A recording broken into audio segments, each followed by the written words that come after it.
Maganda at maluwalating araw po sa inyong lahat. Ngayong linggo, ika-28 ng buwan ng Marso taong 2021.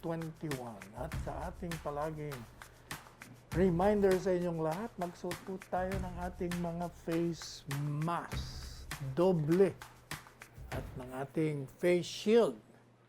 At pag kayo'y nasa labas na, better be sure na kayo po ay nakadistansya ng 2 metro o 6 na pie sa inyong makakasalubong at makakatabi. At huwag niyong kalilimutan ang palagiang paghuhugas ng kamay. Hygiene ang tawag po doon. Saka iwasan niyo po na pumunta sa mga maraming tao. At iwasan niyo rin yung kamay niyo na pumunta sa mga mukha niyo, lalo na sa bibig, sa ilong, sa mata.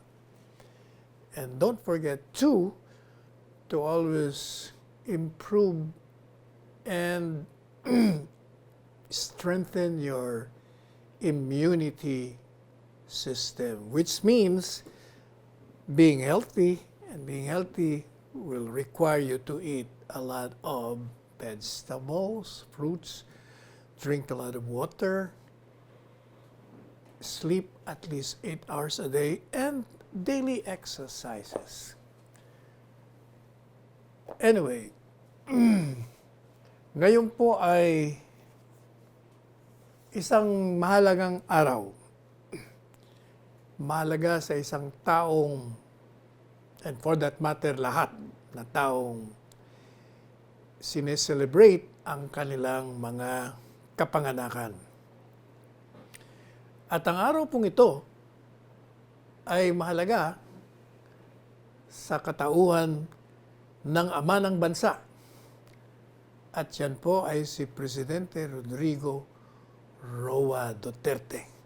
Sapagkat ngayong araw na ito, ika-28 ng buwan ng Marso, ang kanyang kapanganakan. And in the midst of a global health crisis and under a cloud of gloom that has engulfed the horizon that plays in tatters our economy and plays the lives of our countrymen upside down in this beautiful country of ours.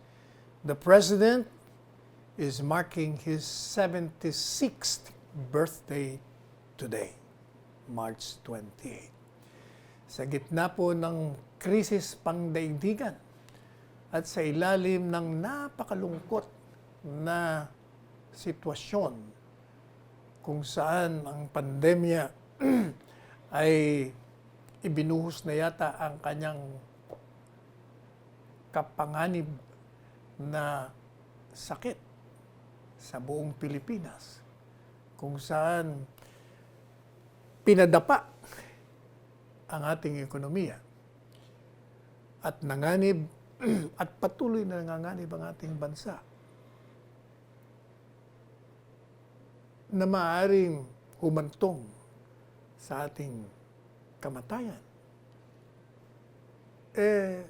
Ang ating Pangulo ay nagdaraos ng kanyang kapanganakan ngayong araw na ito. At gaya po ng mga nakaraang taon, si Presidente po ay magka-quarantine sa kanyang kaarawan.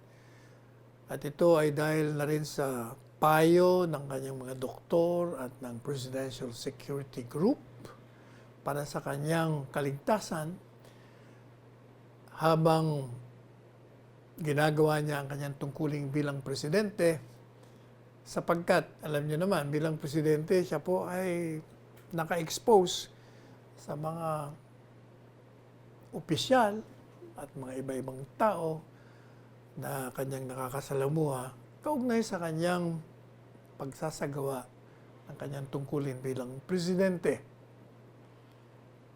At kahit na nga po nandun siya sa Davao ngayong araw na ito at dinaraos niya ng matahimik yung kanyang kaarawan sa piling ng kanyang mga mahal na mga miyembro ng pamilya, lalong-lalo na po yung gustong-gusto niyang makalaro yung kanyang apo at apo sa tuhod. isa lamang po ang kanyang birthday wish para sa ating mga kababayan. At ang kanya pong birthday wish ay kung maaari lang tayo po'y maging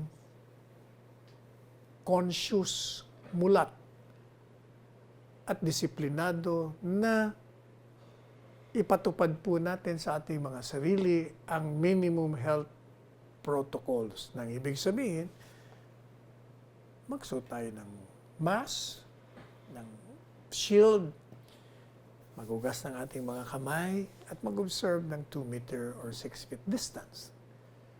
At ang pinaka-birthday wish niya pa, apart from that, kung maaari lang, mahinto na, masawata na, tumigil na ang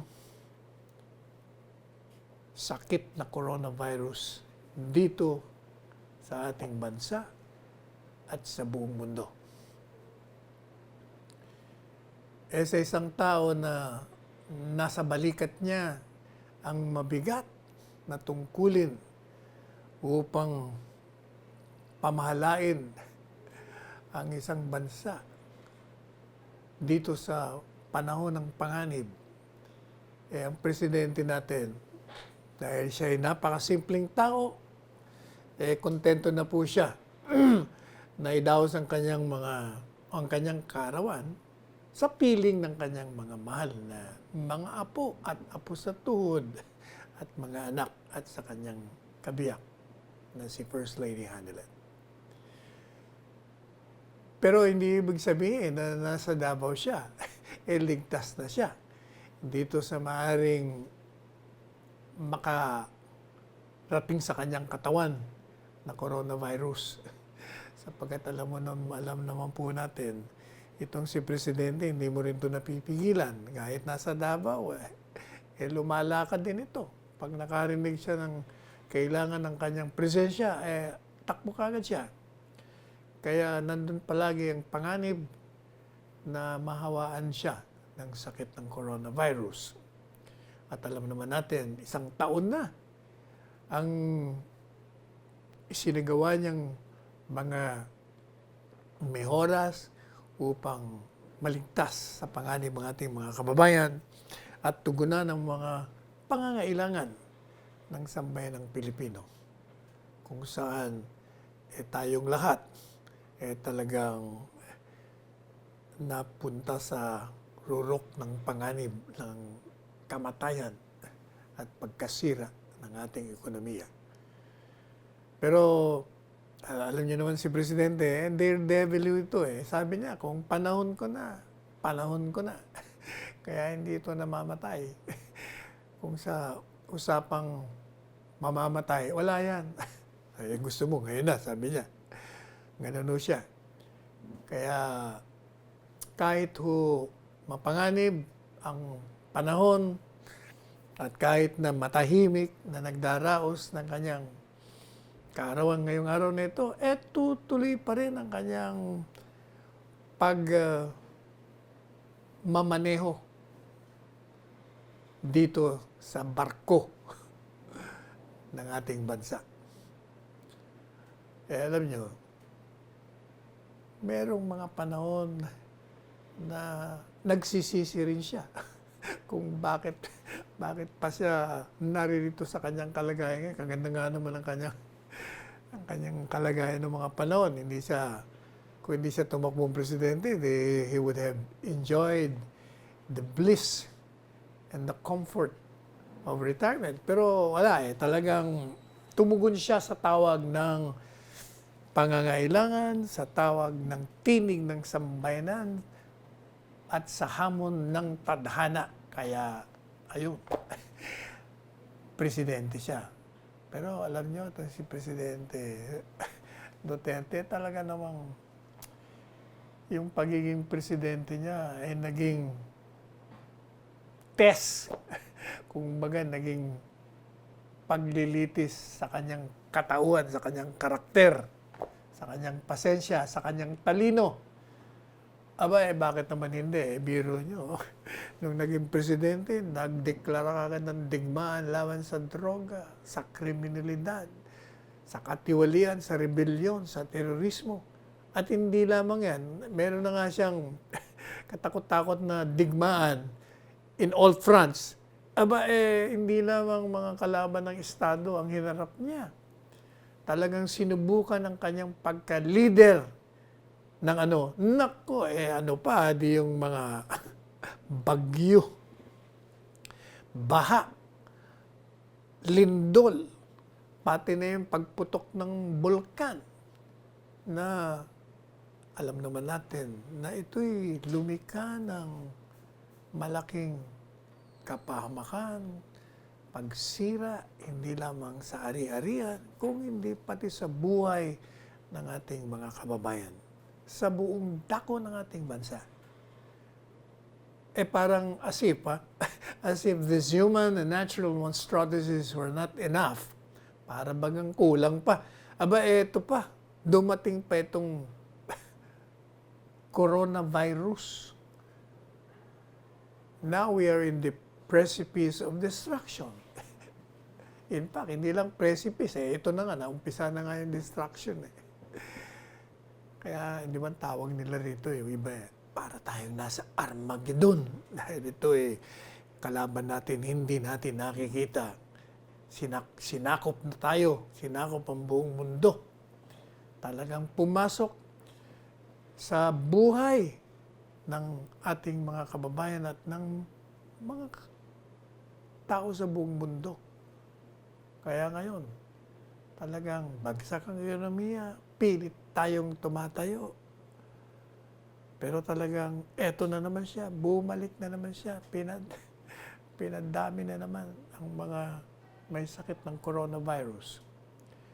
Kaya sa ilalim po ng mga ganitong senaryo, under these foreboding and grim circumstances, how can we even greet this president with a hearty happy birthday? Paano natin siya bibigyan ng greeting na happy birthday, Mr. President? It's not happy nga kasi nga ang daming problema. Pero gaya po ng nasabi na natin, sa bawat pagdating ng kapanganakan ng isang tao, it is an event that cannot pass without recognizing that it is a gift from the Almighty. Hindi po ba sa opening ng ating programa or rather sa ending ng ating programa, nagpapasalamat tayo sa binigay na buhay sa atin. And so therefore, we take this occasion of the birthday of the President to thank God.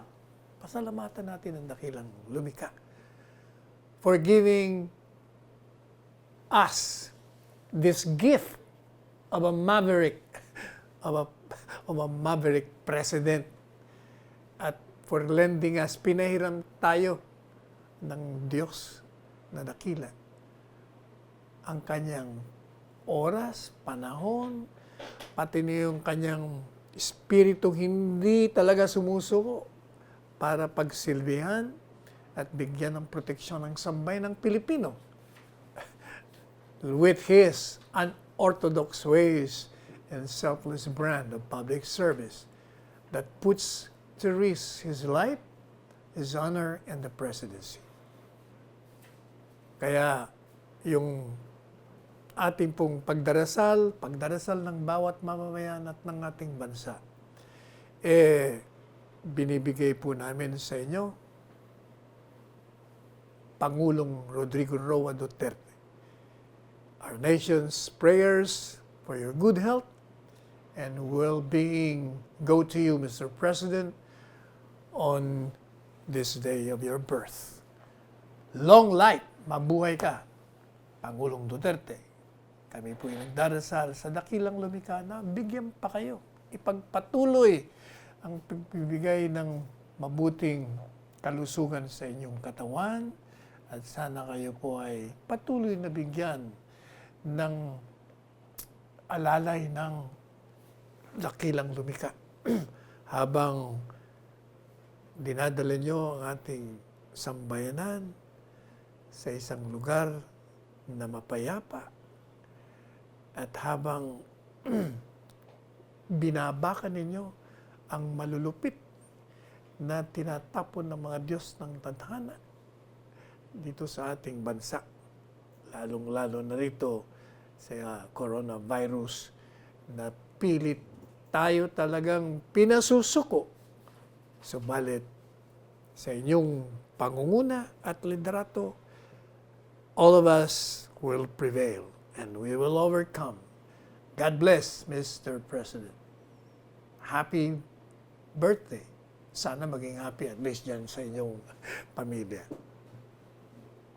Meanwhile, bigyan muna ng konti lang naman pahinga para sa mga ilang patalastas ng ating istasyon.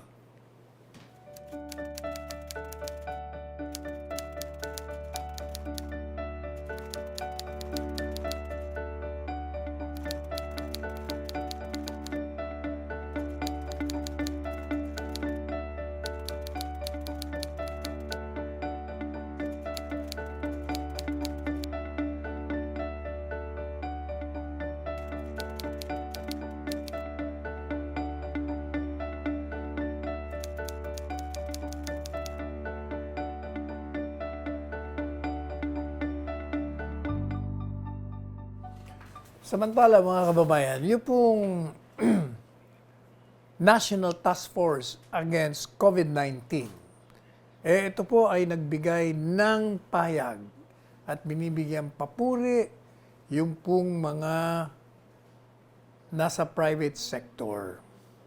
Sapagkat sangayon kay Secretary Charlie Galvez Jr., itong ginagawa ng private sector natin, talagang napakahalaga at kailangan na kailangan natin ang kooperasyon at kontribusyon nila sa ating pakikilaban sa COVID-19. Lalong-lalo na po itong vaccination rollout natin. Kaya sabi po ni Secretary Charlie Galvez Jr. na siya po ang ating Chief Implementer at Vaccine Czar. Yun daw pong task force. Ito'y regular na nagmi-meeting sa mga eksperto at saka sa private sector para mabigyan ng giya ang IATF sa kanilang mga desisyon. Kaya sabi po ni Secretary Galvez, yung mga lessons na natutuhan natin sa iba't ibang bansa, ini-input po natin yon. Pati na ho yung mga payo ng mga eksperto, mga doktor, at mga pribadong sektor, palagi pong kasama po yan sa decision-making process natin. Katunayan, yan nga ho, di ba, si Joey Concepcion at siya ang nangunguna sa private sector. At kasama dyan sila Manny Pangilinan, si Ramon A., sila Andrew Tan, sila William Gatchalian, sila Tessie Coson, sila to yan. They're contributing. They're working hand in hand with the government para makatulong sa pagtugon sa mga hamon na nilikha at pinanganak dahil dito sa coronavirus. Kaya sabi ni Secretary Galvez, wag ho kayong mag-alala pag dumating na po yung bakuna natin. Kasi sa ngayon, ang dumating lang po, hindi po ba, yung mga libre. Yung Sinovac galing sa China at yun namang AstraZeneca na galing sa COVAX facility, ang World Health Organization. Pag dumating na po itong mga bakunang binili natin, in-order natin, na hindi pa natin nababayaran kasi wala pa naman sa bangko pa yung pera nating inutang, sigurado ito pong private sector, tutulungan din tayo kasi bubunuin po nila yung 20 milyon na supply. At tayo naman sa pamahalaan, mga 122 milyon na doses of bakuna. Samantala, sinasabi po ni Secretary Galvez, kasi alam nyo, sa mga posting parang may mga nabasa nga tayo.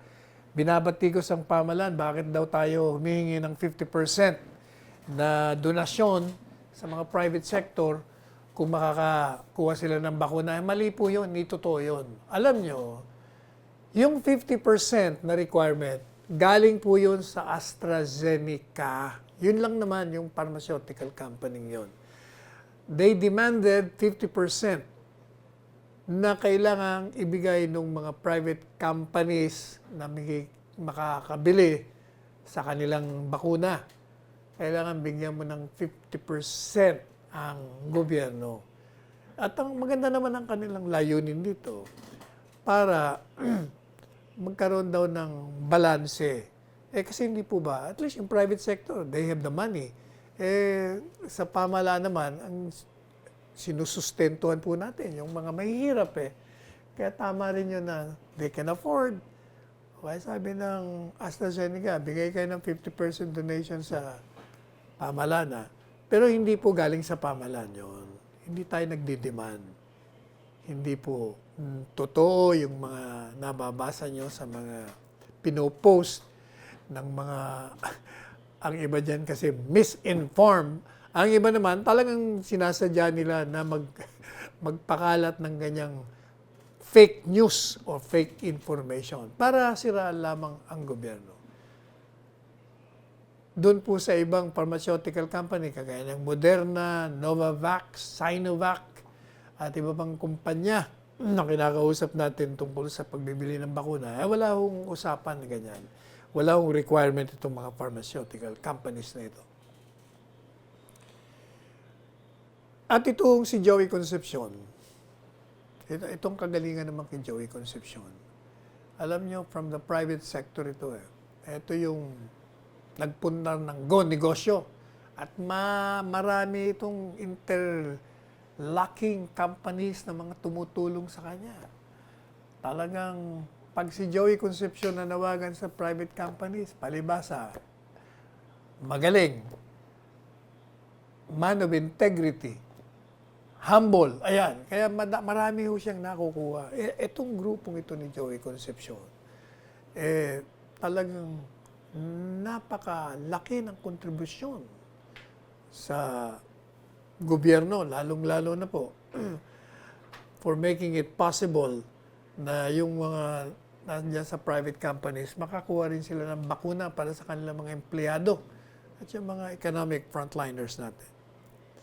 Kaya nung itong AstraZeneca po, naging available noong Oktubre, Nobyembre, meron po silang usapan sa AstraZeneca kung paano nila mapoprocure yung bakuna para sa mga empleyado at mga frontline workers ng gobyerno. And dahil alam nila na yung non-profit program ng AstraZeneca, sinabihan po nila Secretary Charlie na considering the world's limited supply, gusto naming mag-share and extend half of our orders for the government frontline workers. Yun sabi ni Joey Concepcion, not Secretary Galvez. So, madalit sabi, okay sa private sector na bibigay sila ng 50%. Sabi ni, pinapurihan niya rin si itong si Joey Concepcion, pinapurihan niya Secretary Charlie Galvez. At gusto kong tawagan ng pansin, itong mga kritiko, mga oposisyon, pakinggan niyo si Joey Concepcion. Kasi si Joey Concepcion, hindi ito politiko, hindi ito ng bobola. Ito pag nagbigay ito ng payag, siguradong totoo ito.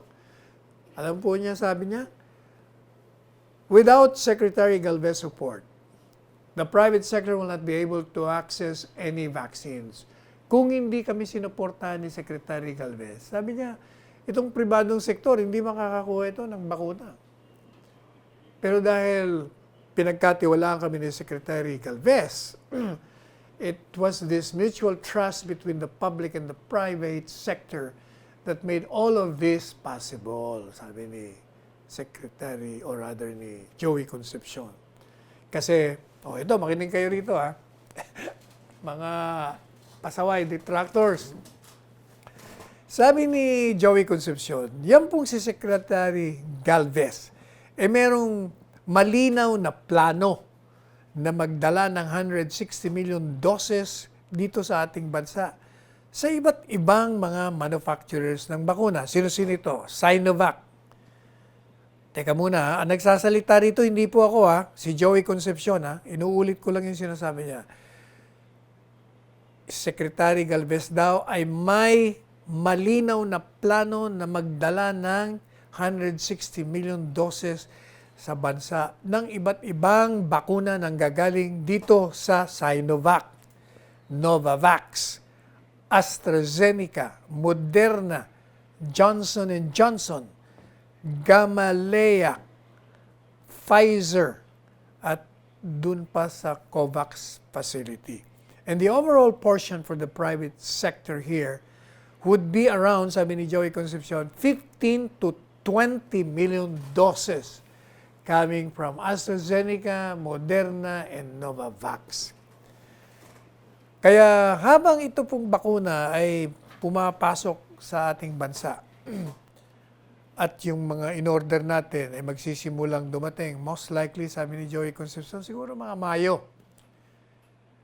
Sabi naman ni Secretary Galvez, siguro may mga darating tayo mga unang linggo, pangalawang linggo ng Abril.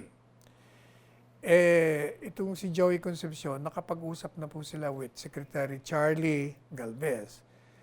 At sila po'y nagkasundo at naniniwala sila na itong private sector tutulong sa pag-mobilize ng mga bakuna para sa kanilang mga empleyado para mas mabilis at mas episyente. At siya pong first batch na order nila Joey Concepcion sa AstraZeneca, 2.6 million doses po ang binili nila para dun sa kanilang 36 Pioneer Company donors manggagaling o darating sa Mayo at Hunyo. And the bulk of our orders, sabi ni Joey Concepcion, and second batch of the AstraZeneca orders is Moderna at Novavax orders, darating naman ito sa third and fourth quarter. Kaya sabi po ni Joey Concepcion, once yung emergency use ng COVID vaccine is approved, meron na tayong tsansa o pagkakataon na 1 milyong doses of COVID vaccine will arrive this second quarter. Pahinga muna tayo ng sandali. Babalikan po natin ngayon.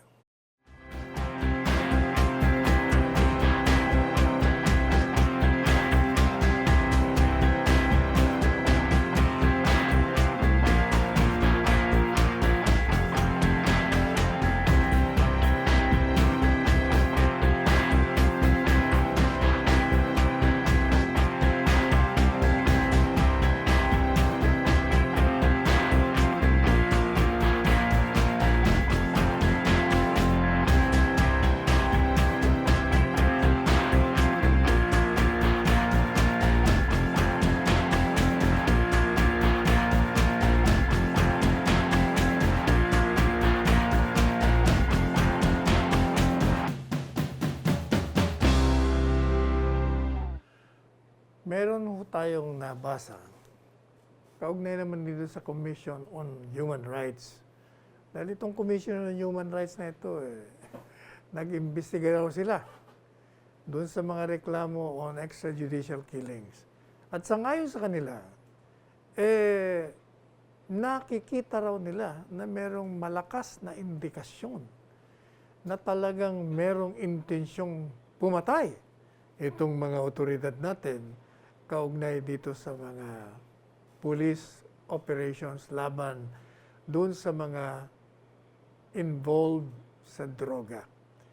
At sangayon sa kanilang tagapagsalita, ito raw pong investigasyon nila covered 451 out of 3,295 killings since 2016.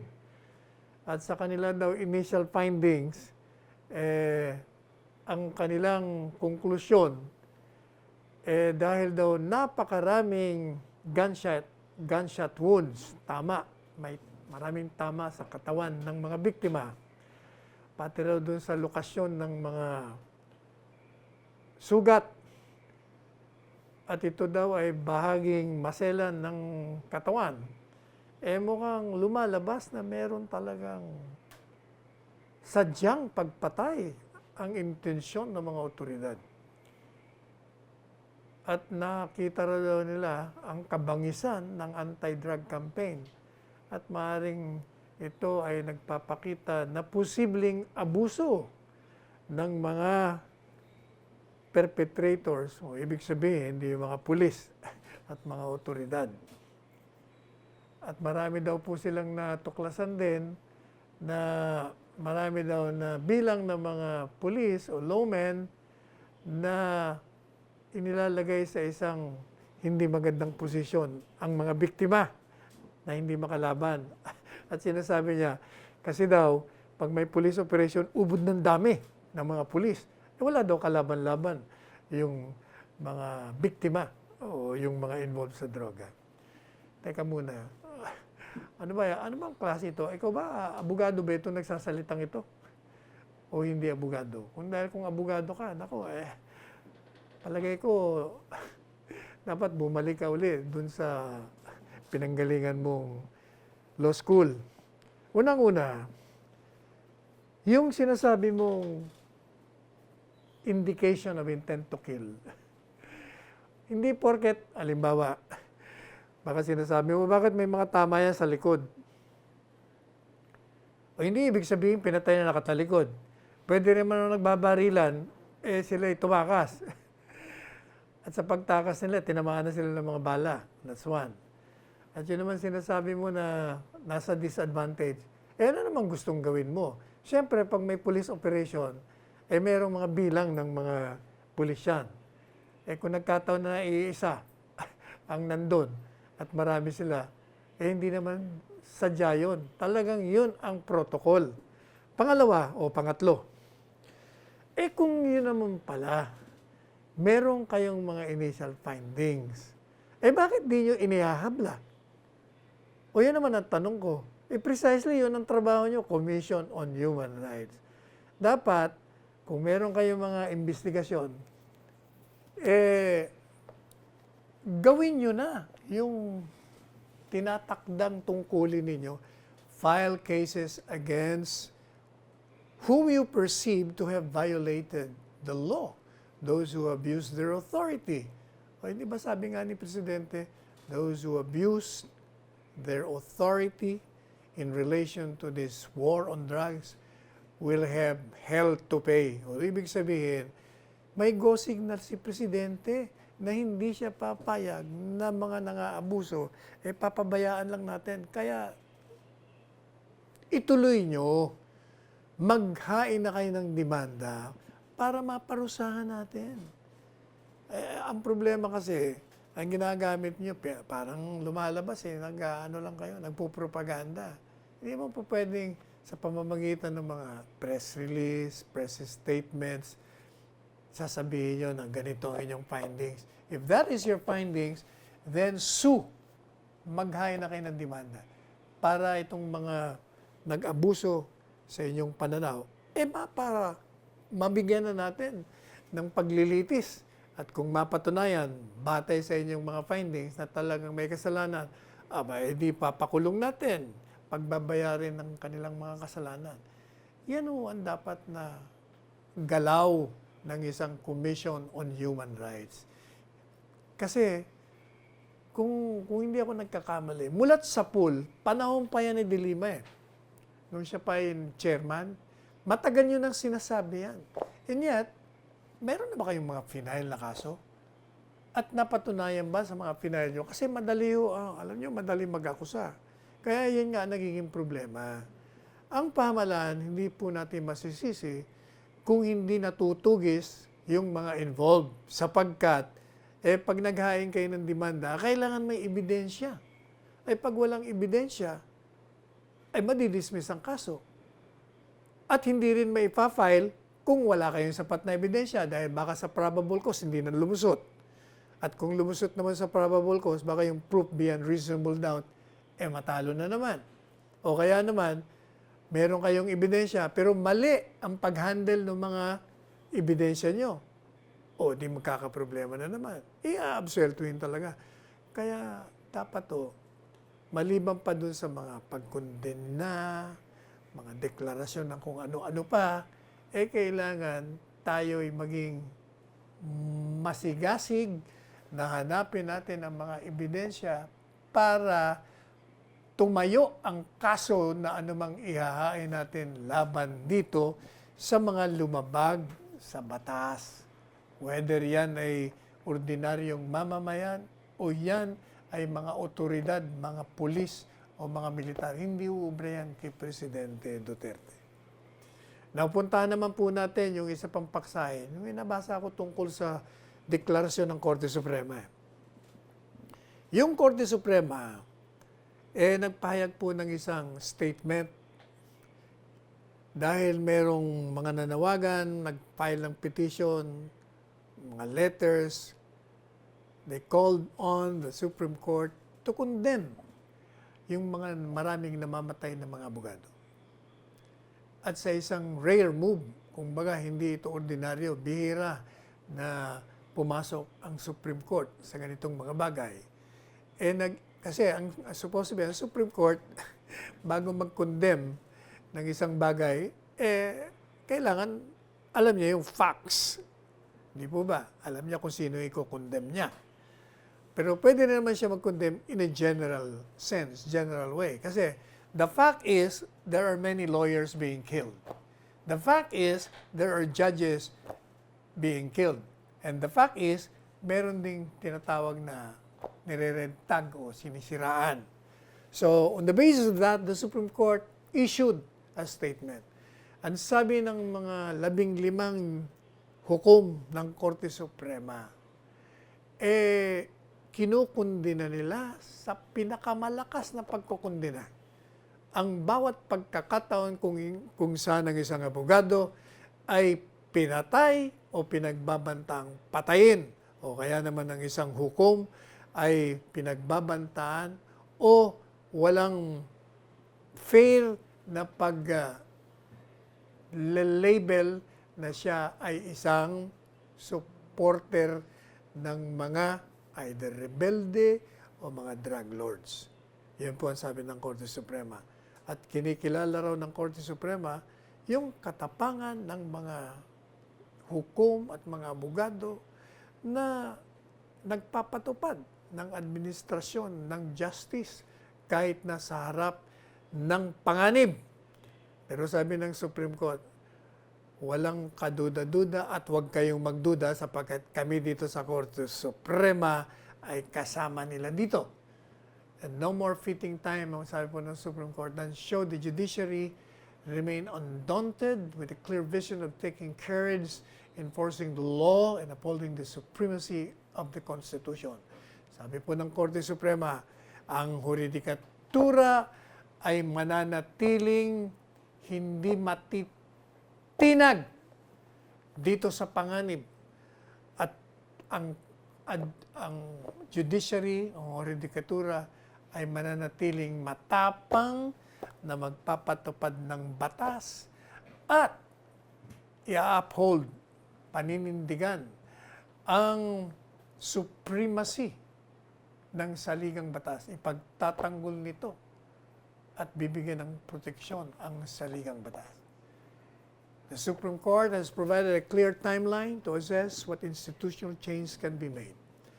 So from that day, sabi ng Supreme Court, to the end of April, ang sabi ng Korte Suprema, doon sa mga hukuman, pati na po sa mga law enforcement agencies, nabigyan ito ng mga impormasyon upang malaman nila yung kung ano ang mga kalakaran kaugnay po doon sa mga napatay na mga abogado at kung ano itong mga panganib na naharap sa kanila at kung paano nagkaroon ng mga patayan dito sa loob ng 10 taong nakakaraan. At hinihikayat din po ng Korte Suprema ang publiko, kasama na yung mga public interest organizations, mga abogado at mga judges group, na bigyan sila ng mga impormasyon na na-vet na nila, meaning to say validated, hindi yung chismis. Sa anumang mga insidente ng panganib o pagbabanta o ng pagkapatay ng isang abogado, isang hukom. In so doing, sabi ng Korte Suprema, we can assess what revision or institutional change. Para pag natanggap namin lahat ng mga impormasyon na yan, alam namin kung anong pwede namin gawin. Magkaroon ng pagbabago sa ating institusyon at mapangalagaan natin at maproteksyonan yung mga fundamental na karapatan ng tao. At the Supreme Court also calls upon the entire judiciary and all members of the legal profession to remain strong, steadfast, and unwavering in the duties they swore an oath to fulfill. Ang Korte Suprema po nanawagan sa buong miyembro ng huridikatura at lahat ng miyembro ng mga abogasiya o yung nagpa-practice ng law, lalo na yung mga miyembro ng Integrated Bar of the Philippines. Sabi nila, kailangan tayo'y manatiling malakas, manatili tayong hindi natatakot, at patuloy ang ating pagganap ng ating mga tungkulin, yung ating mga sinumpaan na tumulong tayo sa paghanap ng hustisya dito sa ating bansa. At yun naman pong IBP, yung NUPL naman, yung mga grupo ng mga abogado, sila naman ay natutuwa, siyempre. They welcome the Supreme Court's condemnation of the attacks of the members of the legal profession and the steps the High Court would take to address these incidents. Ngayon, merong binabanggit yung IBP. Sabi ng IBP, dapat talaga, para matakot itong mga kriminal, kasi itong mga kriminal dito natatakot, kasi they can get away with it. Pag pinatay nila yung isang abogado, pinatay nila yung isang judge, o kaya siniraan yung isang judge, o siniraan yung isang abogado, o kaya pinagbantaan, hindi matatakot yan kung sila, after they have done their crimes, will get away. Hindi sila mauusig, hindi sila makukulong. Kasi sabi ng IBP, kailangan usigin natin. Madaling sabihin ang usigin, IBP. Madali ho yan. Sa pakadali lahat ng magsalita. Ikaw na nga mismo nagsabi, kulang hindi po pwedeng magkokondena tayo. Tama ka doon, IBP. Ang problema nga ganito, kailangan yung pong mga nakakaalam sa pagpaslang ng mga abogado, yung mga nakakaalam sa paninira sa mga hukom, kailangan po talaga lumabas tayo.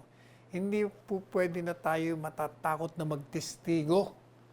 Kung hindi, talagang ganyan po mangyayari sa atin. May papatay na abogado, hindi natin mausig yung mga kriminal kasi takot naman tayong lumabas upang tulungan natin ang mga otoridad na hanapin at pagbayarin ang mga pumatay o pumaslang o nanira o nagbanta dito sa mga abogado at mga hukom. Ito naman pong mga pulis natin, pag nakakatanggap naman po ng reklamo, agad-agad, karaka-raka, nag-iimbestiga. Yung pong investigasyon nila, kumisan, hindi umuusod. Alam niyo ba kung bakit? Kasi nga, yung mga iniimbestigahan nila, takot magsalita. Pag ito naman ay halimbawa, nakaimbestiga, meron na silang mga testigo, inihabla. Abay, pagdating sa paglilitis, hindi naman dumarating yung mga testigo. Paano nyo ngayon? Paano nyo mauusig ng tama? Paano nyo mapapanagot yung mga kriminal? Kaya, it's easier said than done, kung baga. Madali ho Madali mag-condemn, madali magsabing, demanda natin yan. Ang problema, the reality on the ground is, it's not that easy. You have to have evidence as evidence. Ang problema din po, ganito, hindi naman lahat ng abogado na pinapatay ay kaugnay sa trabaho nila. Pwede rin po na yung mga abogadong pinapatay o pinagbabantaan ng masama, meron silang mga ginawa sa personal na buhay nila na nagiging mitya naman, nagiging dahilan kung bakit sila pinagbabantahan o kaya naman pinapatay. O yun naman kailangan talaga malaman din natin. Kaya precisely, ang kailangan talaga, investigasyon at lumabas yung mga may personal na kaalaman sa bawat insidenteng involve ang isang lawyer o isang judge na either pinagtangkahan, pinagbantahan, o pinatay. Yan po, walang iba eh. There is no other way. Kasi kahit na lahat tayo mag-condemn dito, pareho rin yung sinasabi ng Commission on Human Rights. Meron daw silang findings. O bakit hanggang findings na lang ba kayo? I-demanda nyo. At kung merong ebidensya, tutulungan natin kayo. Dahil yan naman ang trabaho ninyo. Pero ang problema, kung yung findings nyo, batay lamang sa haka-haka, spekulasyon, may problema ho tayo dyan. Ang mangyayari dyan, maninira na lang kayo, tapos sisisihin nyo yung mga otoridad at yung tao, baka mapaniwala nyo, di mawawala ng tiwala sa pamahalaan. Hindi ho maganda yan. So, kailangan magtulungan po tayo sa pamamagitan ng kooperasyon at paghain ng tamang demanda at tamang ebidensya para magkaroon po tayo ng tagumpay na administrasyon ng katarungan at magkaroon ng katarungan yung dapat na mabigyan yung mga biktima at yung pamilya ng mga biktima. Yan po dapat ang ating gagawin. Pero inaabot na naman po tayo ng oras. Palaging kulang po ang oras sa atin. So, tayo po ay makikiusap na naman sa inyo. Magsuot po tayo ng ating face mask, ng ating face shield. Pagkatapos na lagyan pa ng isa pang face mask. Doble na para sigurado. Kaya kita nyo, ako twice a week ako swab test, palagi negative. Kasi nga, maingat tayo Meron pa tayong face mask. Nakasalamin na ako niya, may face mask pa. Face shield pa, para rather. Kasi yung salamin medyo protection na yun sa mata natin. Pero itong face shield, medyo kurbada kaya hindi makakapasok yung virus. So pag kayo na po yung nasa labas, huwag niyong kalilimutan na kayo ay mag-observe. Tandaan niyo, umiwas po kayo sa inyong mga katabi. 2 metro ang sigurado. O kaya naman, 6 na pie. Nakakasiguro kayo na hindi kayo mahahawaan yan. At pag umuwi na kayo sa bahay ninyo, huwag niyong kakalimutan na maghugas ng inyong mga kamay. At baka sa mga pinunta nyo, nadaanan nyo, nakahawa kayo ng may virus. O edi, pag dinapuan ang kamay ninyo at tinawakan nyo yung mukha ninyo, ayun, patay na. O, marami yung nangyayaring ganyan. Yung mga pupunta sa palengke, pupunta sa grocery, yung mga inuutusan natin para sa bahay natin, pagbalik sa bahay, patay na. Yung mga security guards, ganun din. Itong mga, actually, dito nanggagaling, yung mga lumalabas.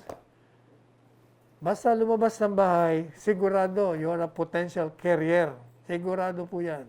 Kaya nga, palagi tayong nagpapaalala sa inyo na maging maingat po tayo. Let's protect ourselves because by protecting ourselves, we are protecting also our neighbors, yung ating mga makakasalamuhan.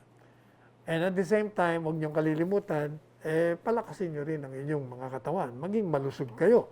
At magiging malusog kayo sa pamamagitan ng pagkain ng masustansyang pagkain, kagaya ng gulay, ng prutas, uminom tayo ng maraming tubig, ng juices, yung buko juice, okay yun. Ano pa? Tayo, mag-ehersisyo, huwag kayong makakalimot. Matulog ho kayo ng 8 hours a day, lahat ho yan. Makakatulong bilang sandata sa coronavirus at anumang virus o bakterya ang kakapit sa katawan natin. At pag kayo po ay natulog at nagising sa umaga, huwag po niyong kakalimutan na magpasalamat sa dakilang lumikha na lumikha sa ating lahat. Pasalamatan po natin siya sa binigay na buhay sa atin at sa pagdudugtong ng buhay natin sa araw-araw at sa mga pagkain na binibigay po sa atin. Pati na ho yung mga bounties, mga biyaya na natatanggap po natin sa araw-araw. Ganon din po yung pag-akay sa atin sa tamang daan tungo sa kanyang kaluwalhatian. Ako po ang inyong lingkod, Salvador Panelo. Hanggang bukas na muli, o balik na naman po tayo sa 2 to 3 p.m. Lunes bukas linggo ngayon 1 to 2 tayo. At nagsasabi sa inyong lahat, let us tread the path of roses and let us go beyond the path of thorns. Magmahalan tayo. And I love you all.